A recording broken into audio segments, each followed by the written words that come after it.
There's a good chance the Dennys in downtown Los Angeles was a bit more lively than usual on Tuesday night.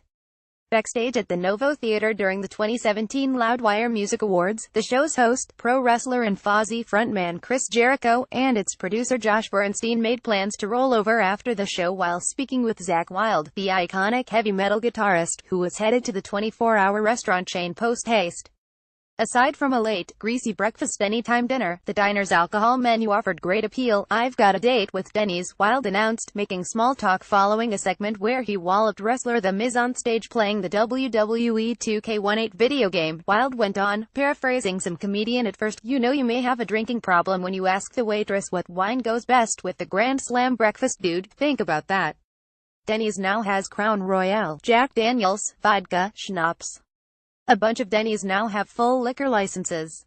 That would have fucked everything up for us," said Jericho, regarding his touring days as a wrestler. "Not red wine and white wine and beer booze," said Wylde, driving home the point. "Well, I know where we're going after this," added Bernstein. From there, conversation turned to another restaurant company, Waffle House, and this one time on tour when WWE minority owner and on-screen commissioner Shane McMahon had offered to buy Jericho and his fellow wrestlers meals after a match, only to find out the restaurant didn't accept credit cards and leaving the athletes scrounging to pull together cash for the bill.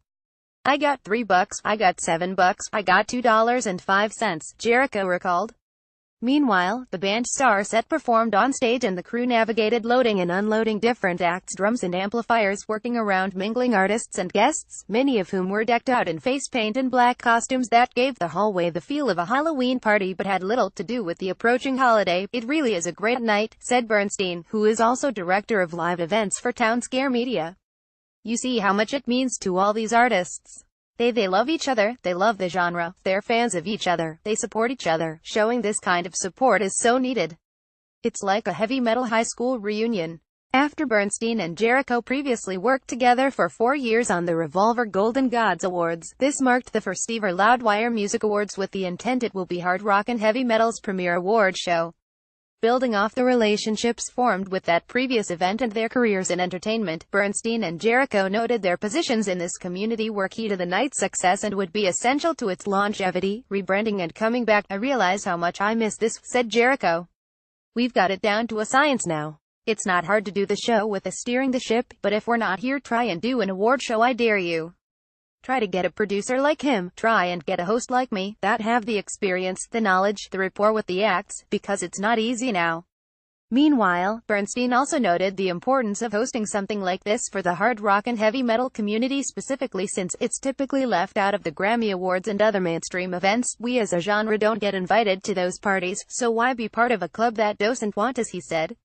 "Let's just make our own party, and if you build it, they will come. You see, everybody in this world is here celebrating." Among them were Avenged Sevenfold, Iced's heavy metal band Body Count, Power Trip and more performers, as well as Chad Smith of the Red Hot Chili Peppers, Aerosmith drummer Joey Kramer, Vinnie Paul of Pantera and Steve Vai, who all made appearances.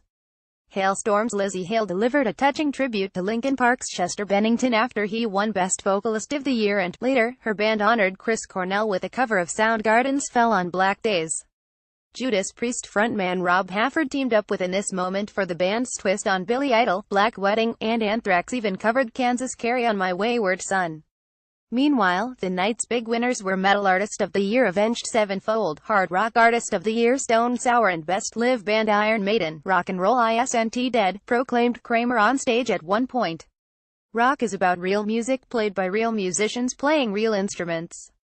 This is rock." The sort of camaraderie Bernstein and Jericho had mentioned was not lost on Halford and Sammy Hagar, as the former Van Halen singer razzed his fellow frontman backstage, commenting on the Judas Priest singer's wardrobe change from the fringed leather getup he wore performing into loose-fitting black gym shorts and a t-shirt. Halford, who was being honored with the Lemmy Lifetime Achievement Award named after the late Motorhead frontman Lemmy Kilmister, explained he and Hagar haven't seen each other for about 2 decades, but it was just like we saw each other yesterday. He said, "Because in that 20 years we've both been doing the same thing. We've been in bands, we've been writing music, recording in the studio, touring the world, and that's the real understanding and respect that we have for each other." The class of 2018 Rock and Roll Hall of Fame nominee likened the event to the Oscars, as it's the one time a year when members of their community have a chance to reconnect. There's this wonderful affection for each other and great respect, and you don't really have to have that much of a conversation, because we've all lived the life. We understand each other, he said. There is a lifestyle to this experience that is very, very similar. It doesn't really matter what level you're coming in at, whether you're playing a club for 20 people or you're on stage at some stadium playing 200,000. There are elements of what we do that are absolutely identical, that connect us. Don't get enough sleep, had nothing to eat yet, couldn't find a comfortable bed, the truck stop was closed. All this crazy behind-the-scenes stuff builds this really special bond within what we call the metal community. Hagar, the Red Rocker, was in attendance to accept the night's humanitarian award for his extensive philanthropic work with the Hagar Family Foundation, which supports a variety of programs benefiting disadvantaged children and families, including local food banks and hospitals, as well as other charitable efforts. Hanging out in a conference room, he visited with Eddie Money, who had made an appearance on stage earlier. Among other friends and well-wishers. Asked about his award, he said it was out of sight, noting early in his career he may have dreamed of Grammys and musical fame, but never a humanitarian honor like this, giving it particular significance. To me, making money is fun. And it's not about how rich you are, it's about what you do with your money and how you live your life, he said. I try to tell people that all the time. You can't hate me because I'm rich, I do a lot of good. There's nothing wrong with being rich. I've been poor. I grew up poor as a mother, had nothing, and I'll take being wealthy over that anyway, because of what you can do with it. It's really what you do with your money. It's not about how much money you have. It's about how you live your life and what you do with it. So, I think I'm doing a good job and I'm a good role model, and I want to get some more rock stars on my food bank program, where you play a city and you leave some money for the food bank behind. Don't just take the money and leave and go to your next town. We've been doing this our whole lives. If you got a little extra money, why don't you give a little bit back, and it makes you feel good. As one of heavy metal's leading pioneers, Black Sabbath founding guitarist Tony Iommi was getting plenty of attention backstage, all of which he said was a bit embarrassing. He said, I don't know what to say about it all. When people are saying nice things, it gets very emotional, and I'm really grateful to them all. And I think events like this are brilliant, certainly to keep the music alive, and the rock and metal needs to be more noticed. Aside from receiving the Night's Courage Award, Iommi also had the distinction of having the show's Hand of Doom Award trophy molded in the likeness of his own hand, making the devil horns hand gesture. I'm very honored to have it, especially as it's my hand, he said of the award, noting the painful process of submitting his arm into a gel that hardened around him.